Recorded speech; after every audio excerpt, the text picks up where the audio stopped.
Welcome to Something to Talk About from the Bainbridge Island Senior Community Center. We are beginning a series, a six-part series on Braiding Sweetgrass, a wonderful book by Robin Wall Kimmerer. And we're going to take it in sections, which makes it both more digestible, so you can read along with us. We have copies of the book available at the Senior Center. And if you're watching this later, come by and pick one up and join us for the next meeting. I want to begin by thanking Fieldstone Communities of Bainbridge Island for sponsoring the Something to Talk About programs. Fieldstone offers memory care, independent living, assisted living, all up on Rolling Bay. They also have day stay and respite care. To learn more about this or take a tour, call 360-594-1010. And it is our tradition to acknowledge that we are meeting on the ancestral homeland of the Salish people, specifically the Suquamish tribe, the people of the clear salt water, who have been taking care of these lands and waters since time immemorial, and certainly an appropriate acknowledgement as we look at braiding sweetgrass and the information it shares with us, the book shares with us about relationships between people and the rest of the world, the universe. We honor and are grateful for the Suquamish people's hospitality. Helping us get through or guide or inspire us is Anne Lovejoy, who joins us for a lot of these idea, inclusion, diversity, and equity and accessibility discussions. And if you would like to get information mailed to you, please feel free to send us an email at info@biseniorcenter.org, and we will include you in future mailings. And I'd like to ask you to unmute and maybe talk a little bit about the ground rules for our talk. Yeah, good idea. Thank you, Reed. There's always a little bit of housekeeping at the beginning of any of these things. Those of you who've joined us for many of these are pretty familiar, but it's never hurts to go over them again. I just think that we should all be aware that some of the topics might be a little uncomfortable for some people, and to make sure that we are creating a safe space for everybody and a place where people are free to make comments that they think might not be in agreement with everybody else in the room, perhaps. Please observe the following with me, which is listen to learn. I think that's the primary one, really. We ask that everyone approach these sessions with curiosity and willingness to explore new or unfamiliar ideas. If you're not really sure where somebody's going, it can be really helpful to say, can you say a little more about that? Or could you explain a little more fully how you got to that part, that idea, or that position? Not in a confrontational way, but in a real curious, like, I really would like to know kind of way. Second point is to share the air. Like, there's usually quite a few people at these, at our book groups, and it's really best if the more voices, the richer the conversation. So it's best to try to make some space for everybody to speak up if they feel like it. Also allowing some silence, because there's some of us who, like me, who like to jump right in, but some people like to let a little silence gather, make sure the person is finished speaking, and then offer the next person a chance to say something. So rather than jumping in, maybe wait, like show, either raise your hand or put up the little hand image on your screen there and let us know that you have something you want to say, and you will be called on. Hopefully that makes sense. The final thing is, if you've made your point, just make it once and let that be enough, rather than coming back to repeat yourself.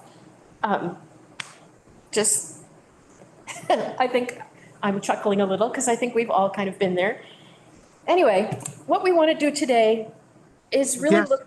May I interrupt to just say, Sure. That last point goes very well with the first point, that we all count on each other to really listen. And if we're really listening, then it probably gives us an opportunity to be quiet before we speak, because we'll still be digesting what we just heard. You know, it's funny though, Reed, because we are such a fast-paced culture, that I've had many experiences where somebody says something to me and I'm thinking about it and they say, didn't you hear what I said?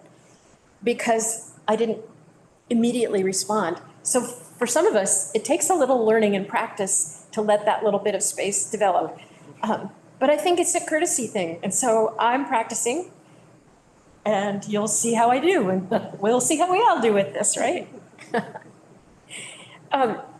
I really am so excited that we're reading this book carefully and slowly. I was telling Reed earlier, I would be happy if we met every single meeting covered one essay, because I think every one of these essays is so rich in layered, really profound ideas. And a lot of them are ideas that we know intellectually, but we don't live into particularly well. I speak for myself, and I think in our culture, slow anything is not usually particularly popular.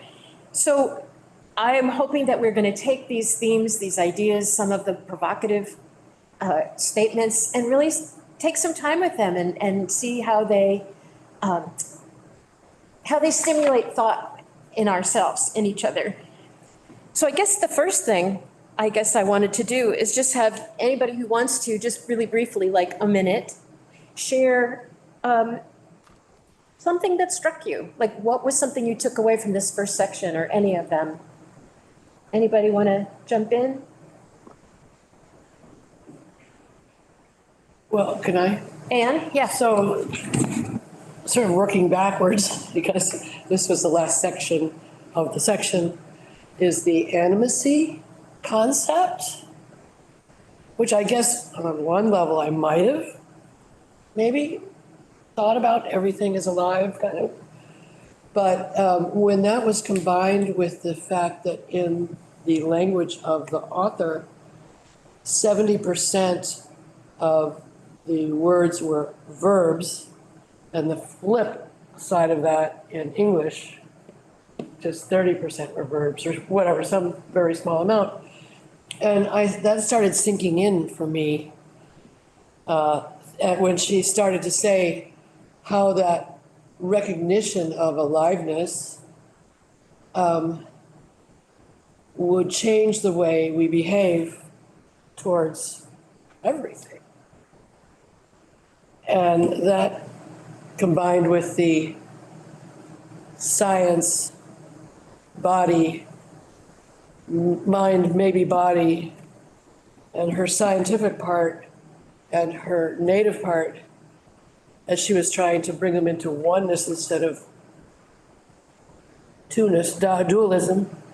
This was really the first time I really felt there was some kind of more global understanding of this other point of view. I really appreciated it. Anybody online? Barbara? Yeah, I was especially struck too by the differences in languages and how they're constructed, and just, sat with that for a while to imagine and to recognize how the limitations of a language really funnel your view and understanding of the world. So I appreciated at least learning a little bit more about how their language works and how much larger it is in terms of, including ideas of animacy. And I was also struck by sort of the indigenous culture as being more about connection, and thinking about how our dominant culture is much more about transaction, and sort of the tensions between those two approaches to life.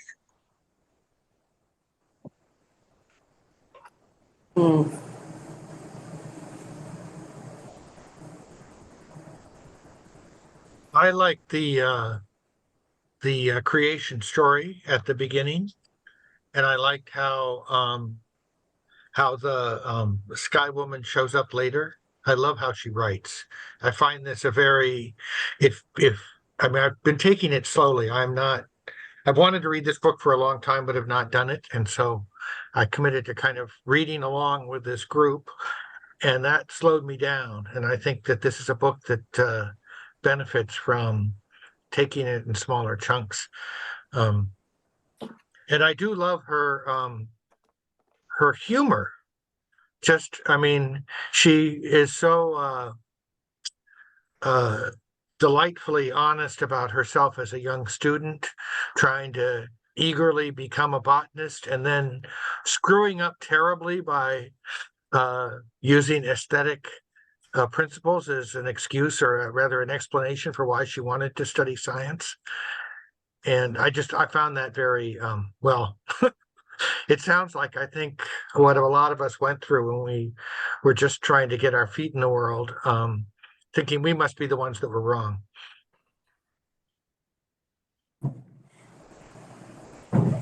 John? I really enjoyed The Gift of Strawberries, if for no other reason. I happened to be picking blackberries while I was listening to it on an audiobook, and of course the author reads the audiobook. But it really gave me pause to sort of think about what I was actually doing. Because blackberries, I mean, all you have to do is pick them. You don't have to do any pick them and process. You don't have to do anything else. So it really slipped me into that thought of, wow, this really is a gift. I was reminded of St. Francis, who called Brother Sun, Sister Moon, Mother Earth, and Sister Death. So it's kind of been there. I think the thing that at the very beginning, I was very fascinated with the idea of land being communal instead of each people owning various lands. It seems to me if you have that, you better have a pretty good benevolent dictator. You better have somebody that really is kind. And in the story of the creation, where is the fall in that story? Where's the part about greed and fear? Those are, to me, are two big things. I don't know if every culture has those or not. I mean, I'm to the place where I'd like to find a bunch of people that are just nice to each other, a community. But I just feel like this greediness, is that just who we are, part of us, or part of each person, and we bring out or don't bring out those parts. But I mean, I like the creation story, but I don't think it's the same thing.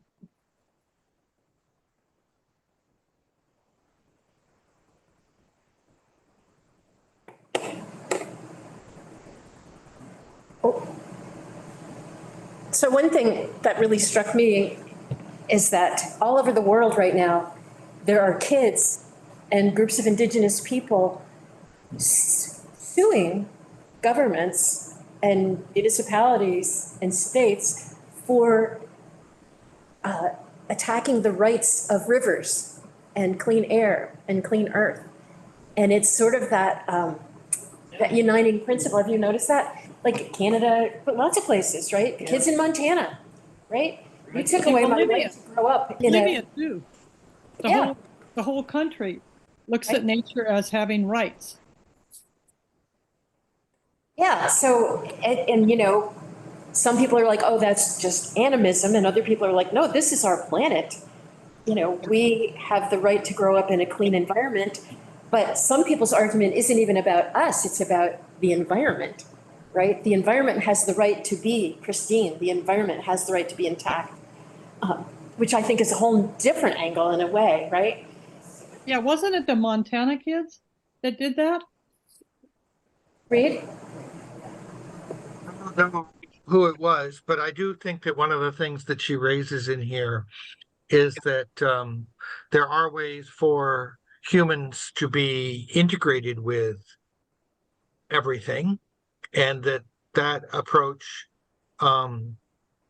doesn't diminish, in fact, elevates to some degree our role of something that Martha was hinting at I think, in the Old Testament, the idea of dominion or stewardship, maybe is a better word, that we have a role as humans to participate and understand the whole environment and treat as neighbors. We don't use that language as much, but to treat as neighbors the other critters and other living things, and maybe even what we think of as inanimate but are not, like her description of being a bay as being an active activity, not a static it. Tables, things that we make, those are inanimate objects. On our website, and maybe Reed, you could post the link. We have a wonderful creation story, a bunch of stories from Barbara Lawrence, who's a cultural historian and elder of the Suquamish tribe. And I was always struck by the similarities because she talks about the rock people and the bird people and the animal people, and which ones listened to the original instructions and which ones were not very good listeners. And guess who that was? Right? But the similarities are very powerful. And I think that is true also of some of these cultures, like we were talking about in South and Central America, where indigenous people have very similar beliefs that everything has personhood, I think is really I think that's how she's saying it. Yeah. Barbara. So Ecuador is the first country in the world to have in their constitution the recognition of legally enforceable rights of nature, which I was just so excited to learn about. So there's an article in there that, and I'm reading this from Wiki, prohibits the extraction of non-renewable resources in protected areas. And the production of monocultures are also to be avoided for reforestation and rehabilitation of the soil. I just think that's huge that the government is talking about those things and incorporating it in its operating documents.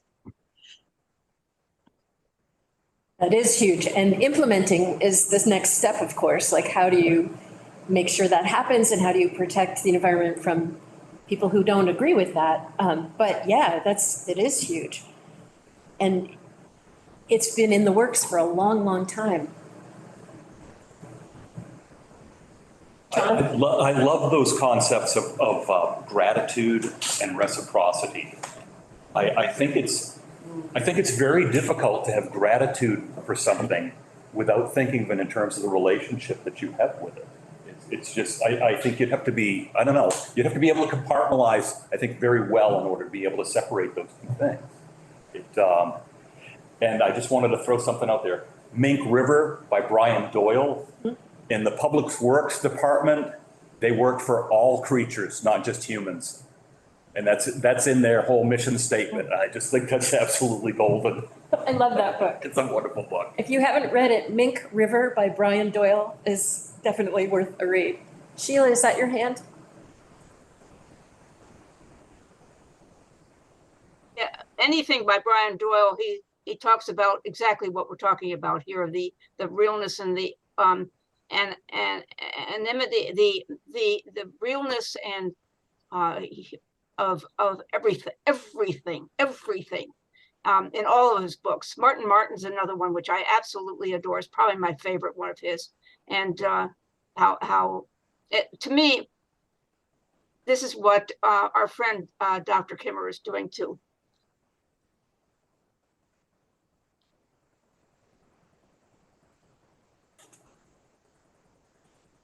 Is that Anita?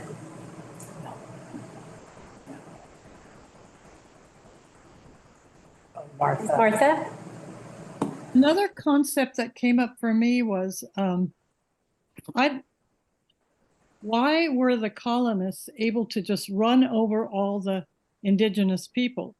Did the indigenous people have a peaceful society so that they didn't need guns, kind of like Australia 20 years ago said no more, assault weapons, and they've been more peaceful, and therefore the greedy people could come and take everything?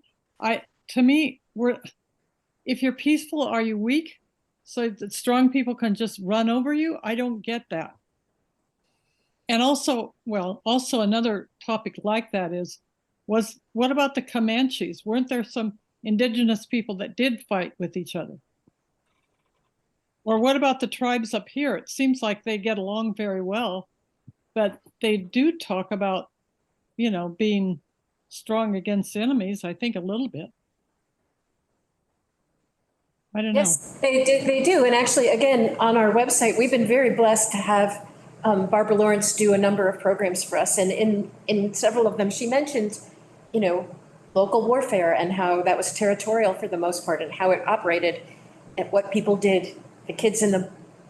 Mostly the kids and women went inland and everybody else duked it out. I think many of the native cultures had war, but what they did not have is guns. And they also did not have armies in the sense that the colonial people did. Militias, armies, and so forth. Reed? I also think that there was a sort of, we talk about the vulnerability of a people to disease when you don't have any antibodies. Smallpox being a disease that wiped out a lot of indigenous cultures here, or people in the cultures, sort of and I think that to some ways the idea of looking at land and property and ownership that were brought by the colonialists was a disease from the perspective of the indigenous cultures that they were not prepared to figure out how to negotiate with. It didn't make, and based on this book, it doesn't make any sense if everything is animated that you could hold title to it. Mm-hmm. What came up for me too was when she was talking about that is in California, all the beaches are public beaches. It was weird to come to Washington and suddenly 3 years ago, and all the beaches are private. It was like, wait a minute, what do you mean? These beaches aren't for everybody? Of course, our national parks are kind of for everybody. So, yeah.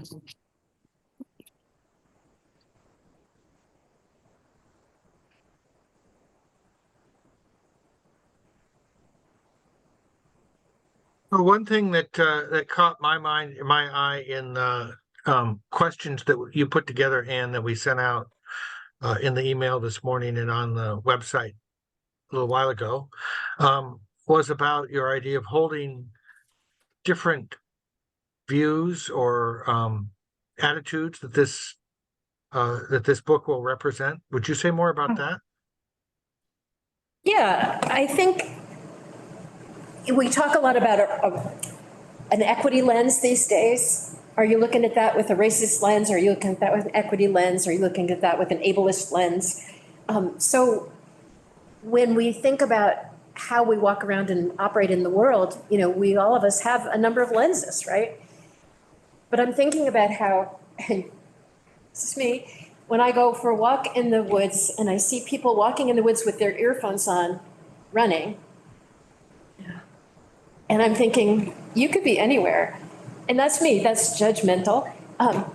Or I see big groups of people walking and talking and laughing. That's great. There's nothing wrong with that. But it also isn't, in my mind, being in nature. That maybe it's the reciprocity issue, that I'm not bringing anything to it except my feet, not my body, my body, yes, but not my mind, not my attention, not my ears.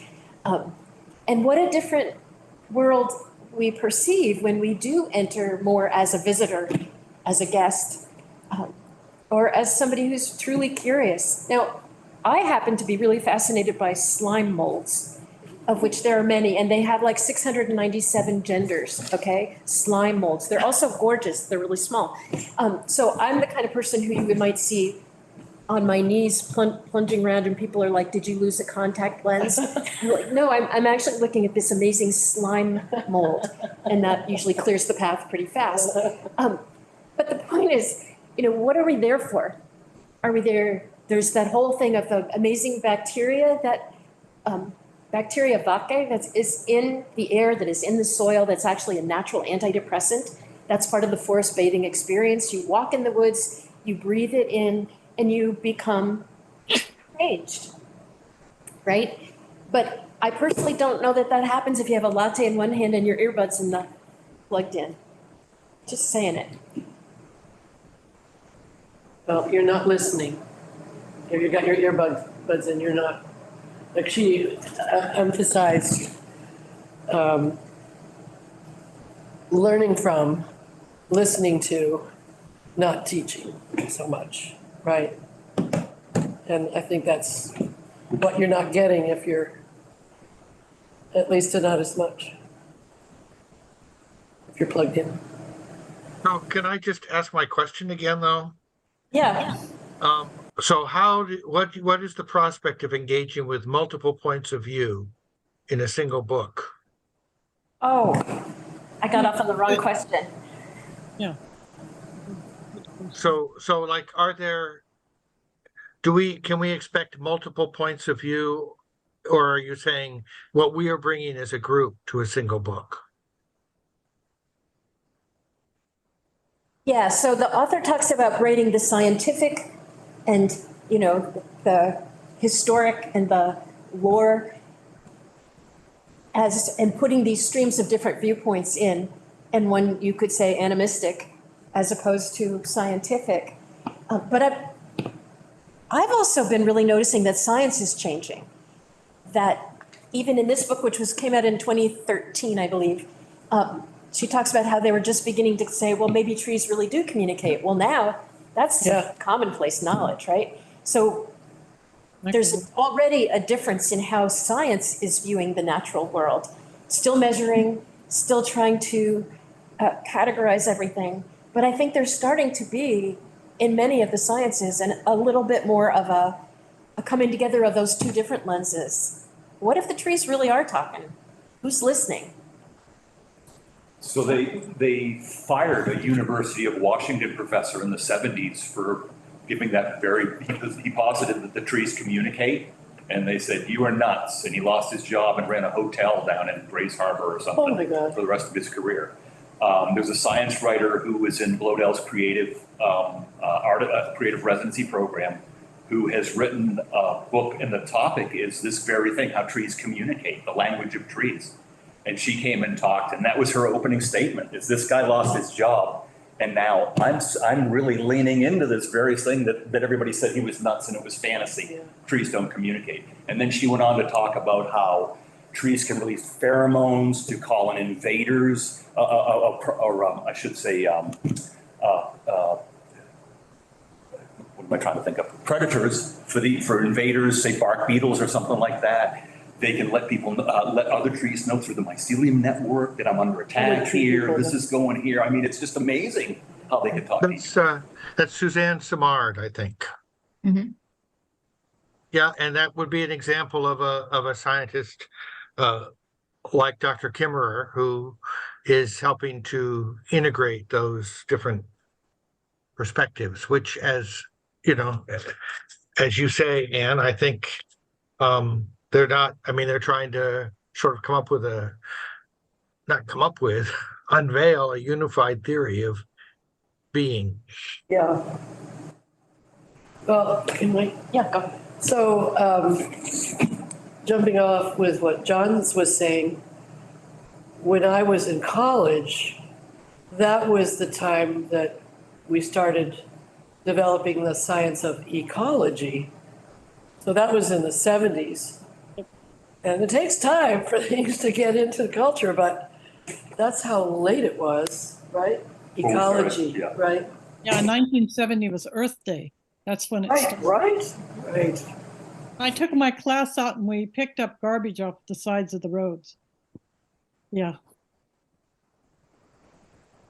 I really like what she said about asters and goldenrod. The whole thing that was what she asked her, the person, this is what I want to study. But I just love the way she went into the color wheel, because I like art, and the purple and gold or yellow are opposite, and when you're an artist, you put those together and they bump out fast. The same with, the other colors. Interesting, she didn't mention green in there, but that bees are also attracted to that combination, those bright combination of colors. I never had heard that before, that more pollinators will come to those complementary colors. I thought that was really sharp. Yeah. And that's another example of science changing. So now we're noticing that insects can see in ultraviolet. So they see that yellow and purple and gold next to each other, and it's something that just is vibrant and just radiates in the ultraviolet spectrum for them, so that attracts them, drawing them right in, waving them right in.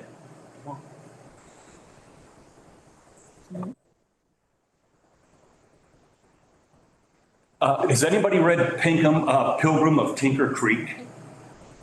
So how does this sort of compare to that?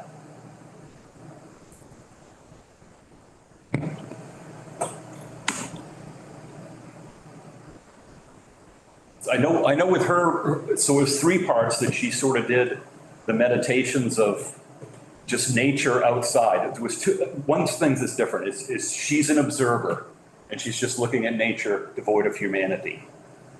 This is the book you're talking. This is Pilgrim at Tinker Creek. So the approach is a little different, but it's still a meditation on nature. But she's just talking about how nature connects with each other. And she does it from 3 viewpoints. One is there's a loving God, there's a wrathful God, and then in the 3rd part, she tries to basically remedy those 2 disparate positions into one sort of final wrap up in the whole thing. But I also found that book harder to read, harder to access, whereas this is like sitting with your friend and she's just telling you stories and she's effortlessly incorporating all these little elements that she wants you to know about that are important to her and that she's discovered over the years. And I just think it's so magical because it just flows. One thing too, you'll notice there's a lot of talk about various kinds of elders and lessons that you will learn from plant elders or people elders or animal elders or whatever, but you don't hear a lot of talk about theism. So, and I think it's really interesting that there are many, many cultures around the world that are not theistic, including, Buddhism, right? Big ones. And that is something for a lot of people who, especially here in North America, which has become at least culturally Christianized, okay, in a sense. It's really hard to hear, I've heard people read this and say it's godless, for instance. Oh yeah. Yeah. So, which is an interesting thing when you think about how Christian missionaries deliberately gave blankets that were used with smallpox patients to Indian tribes in order to wipe them out, because they really did feel like the only good Indian was a dead Indian. I mean, people said that and meant it. These people don't know how to use the land. They don't know what the highest and best use is. They're not even using it. And that was the view that allowed this colonial onrush, right? So thinking about how systematically, it's not an accident that those mission schools stripped away culture from the children. No. It's not an accident that children were targeted, because if you take a generation, you break a culture. And one of the things that comes up for me reading this book over and over is how lacking a unified culture we have in America today, just me, versus what we hear, these stories about what it was like to live in an intact culture with a reciprocal relationship to the natural world. It's something that I have never experienced directly.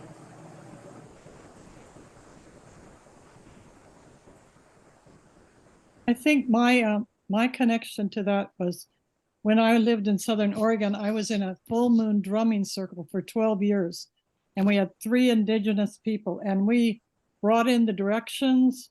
We studied a plant and an animal and a mineral every month, and we wore the colors for each month, and we danced and we chanted around fires outside. It was glorious. And I wish there was something like that up here, but anyway, it was started by a naturopath who said, she looked in the mirror and she said, I see an indigenous face. I don't see white colonist face. And then she finally found out her heritage, and she was definitely indigenous, and so she would have classes for us on how to there's more to the world than what we've been told. And so I just feel like I really missed that group, 12 years that we met. And we met over a huge area from Ashland, Oregon, down to the caves. It was a huge area of people just, and every month we would have tobacco for remembering, for gratitude, and then we would have cornmeal for our intentions for the next month. It was just amazing. There's a place in the coffee chapter, I think, where she talks about how, they didn't have tobacco or cornmeal, but they had coffee, and that's what they were sharing. Or the homemade ceremonies become as real as any ceremony because you bring your spirit to it. And I wonder, how does our, increasingly unchurched culture, what do we do with our spirit? How do we feed our spirit? That comes up, I think, at the end of that coffee chapter where it's talking about that the world hears, nature hears what you're doing. And at the end of the animated spirit where she can't, or the language where she says, I can't really speak the language out loud. She's counseled that you don't have to speak it here, you can speak it in your heart, and they will hear you. I'd like to read a little section here from the Strawberry about this idea, if you don't mind. In the old times, when people's gifts were so directly tied to the land, it was easy to know the world as a gift. When fall came, the skies would darken with flocks of geese honking, "Here we are." It reminds the people of the creation story when the geese came to save Sky Woman. The people are hungry, winter is coming, and the geese fill the marshes with food. It is a gift, and the people receive it with thanksgiving, love, and respect. But when food does not come from a flock in the sky, when you don't feel the warm feathers cool in your hand and know that a life has been given for yours, when there is no gratitude in return, that food may not satisfy. It may leave the spirit hungry while the belly is full. Something is broken when the food comes on a styrofoam tray wrapped in slippery plastic, a carcass of a being whose only chance at life was a cramped cage. That is not a gift of life, it is a theft. How in our modern world can we find our way to understand the earth as a gift again, to make our relations with the world sacred again? I know we cannot all become hunter-gatherers. The living world could not bear our weight. But even in a market economy, can we behave as if the living world were a gift? We could start by listening to Wally, the gatherer and burner of sweetgrass. There are those who will try to sell gifts, but Wally says, don't buy it. Refusal to participate is a moral choice. Water is a gift for all, not meant to be bought or sold. Don't buy it. When food has been wrenched from the earth, depleting the soil and poisoning our relatives in the name of higher yields, don't buy it. Mm-hmm. That's a challenge.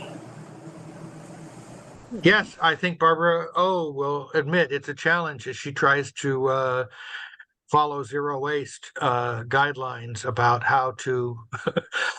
I mean, maybe you can avoid styrofoam, but some of them are a little harder, eh?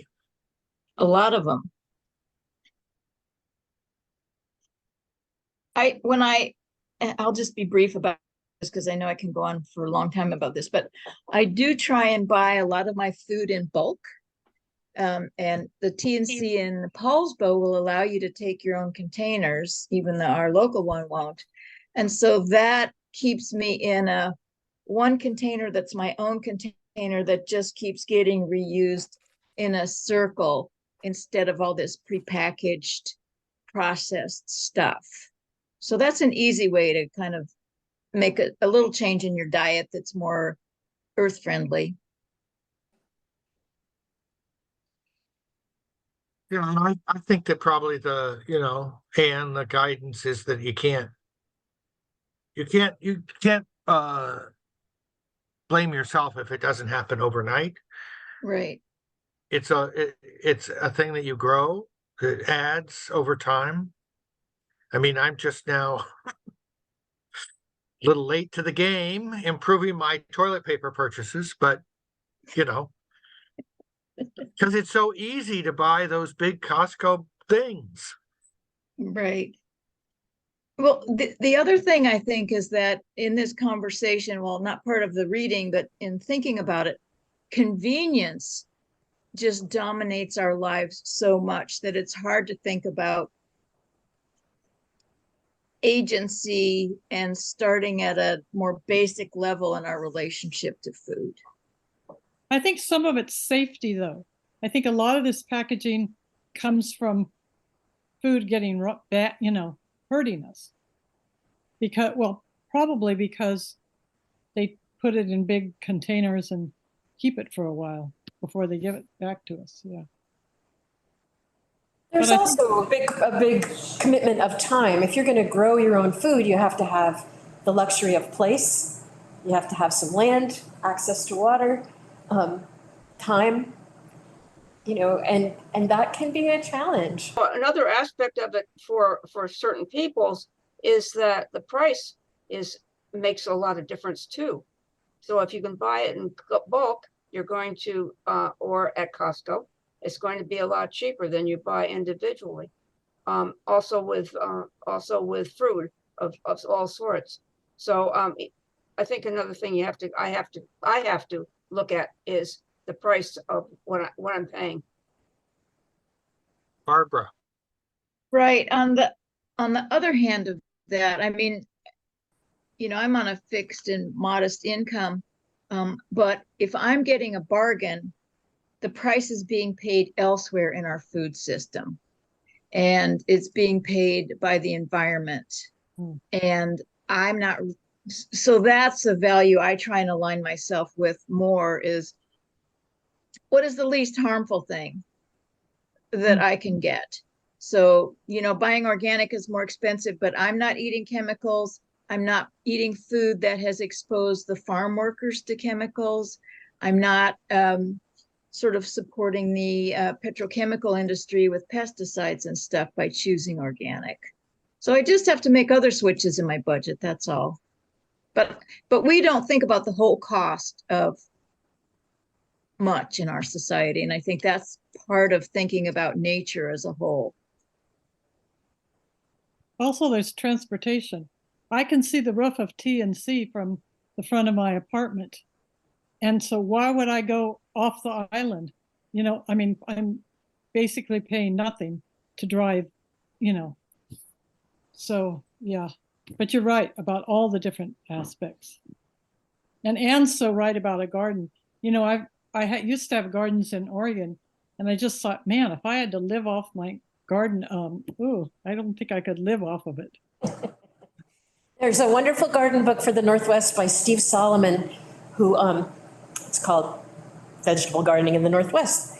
But he and his wife live in Oregon, and he has made a lifelong commitment to living off what he can grow. And I was talking to his wife about it some time ago, and she said, "Oh yeah, we really do that." And then there was a little pause, and she said, "In the winter, we eat a lot of cabbage." And it's like, you are choosing to limit yourself in some really significant ways to try to be living off what you can grow.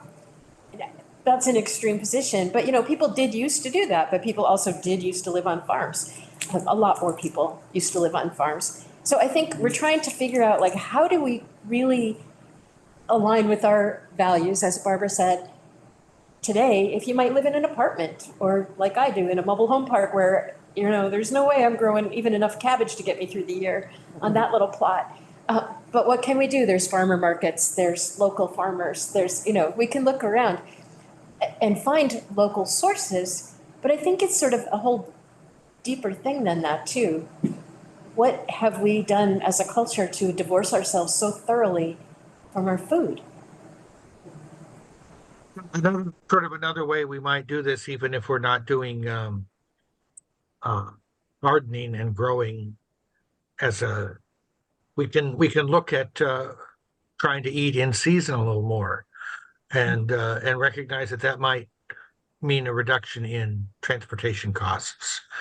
And yeah, I mean, it's a more thoughtful, I guess. I mean, it means that I'm probably not going to eat as many bananas, huh? We are such a culture of choice, or visible choice, that you can go into any grocery store today and you will see all year round, you'll see the same stuff. You'll see strawberries any month of the year, but they come from far, far away. Remember in the old days when there would be a peach in the winter and you're going, how did this peach possibly get here? I remember that as a kid. Some chewy stuff. Reed, is somebody trying to speak? I can't really tell. Who is it? I think Patricia might have been. Um, Okay. But yeah, living in season is what you have to do if you're truly living off the land or with the land. And I think that might be a different way to look at it too. Are they living off the land or are they living with the land?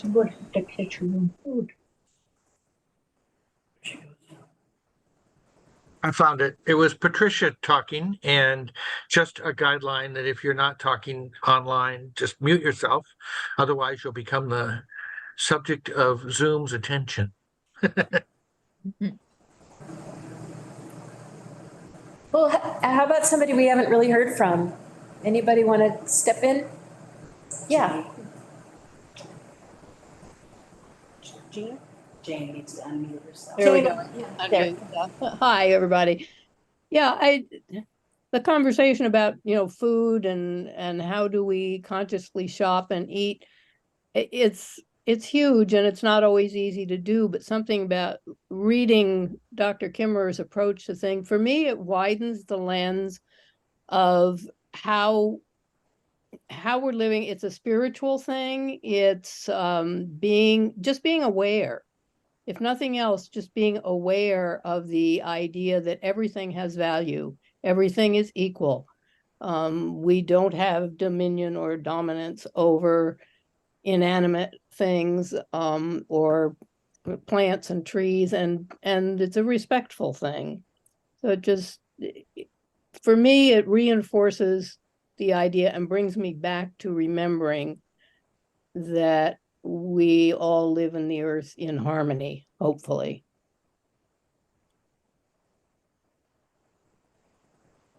And I have another, this section that we're reading today, Planting Sweetgrass, notes that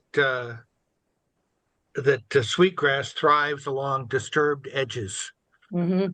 And maybe that's a message to us about the idea that things are not going to be perfect to start, or that we're not going to have a perfect solution or response. But that doesn't mean that we can't have some sweetgrass thrive in our lives. And the appreciation for it. Recognition and appreciation. Or cultivation along disturbance may yield something sweet. So we're working on it.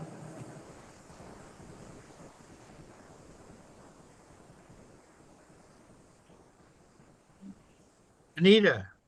I think also her writing makes me really feel appreciative of my childhood years, growing up in Wisconsin and being raised by grandmothers who gardened and canned their vegetables. And my dad was a sausage maker, and actually I helped him with the butchering.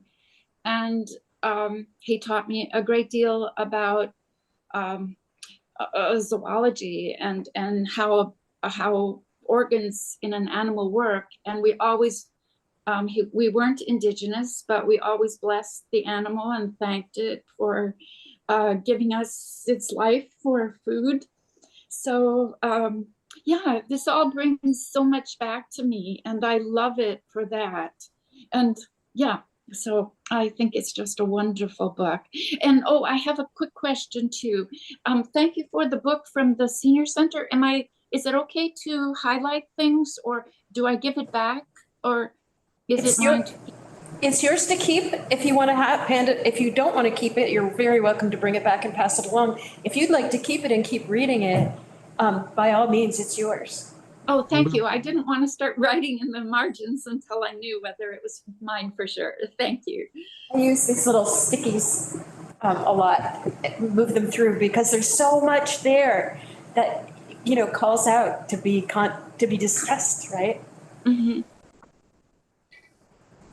So can you give us a little preview, Ann, of what we're going to be doing the rest, when our next meetings are and?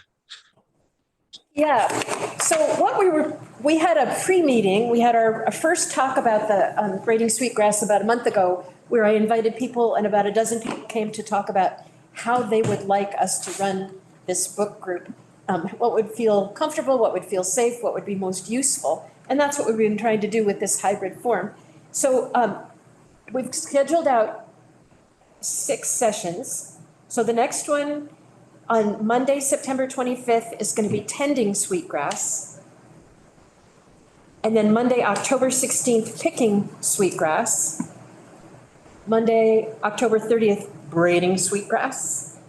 And Monday, November 13th, burning sweetgrass. And that is the last of the actual chapters, but she has an epilogue section that's actually pretty interesting. So on Monday, November 27th, we're going to have the epilogue conversation and talk about moving forward within our lives. Like, what has changed for us by reading this and hearing each other's thoughts? And really taking the time to, I hope that through the next week or two, we can be reading on, but we can also be thinking more about, and mark that book, Anita, the things that you want to bring out or talk about. I think that's the really fruitful piece. It's like, this is not a quick read book. This is a book to really take your time with. And taking our time together, I think will make it really rich. And I'd say if you have something you want to make sure we touch on, I know often, I'll read something and then kind of forget that I wanted to talk about it. You can send an email to info@biseniorcenter.org and we'll put it on our list so that we remember to bring it up when we meet again. And on October 17th, we're talking at the library. We'll just do one gathering Tuesday evening at 7 p.m., October 17th.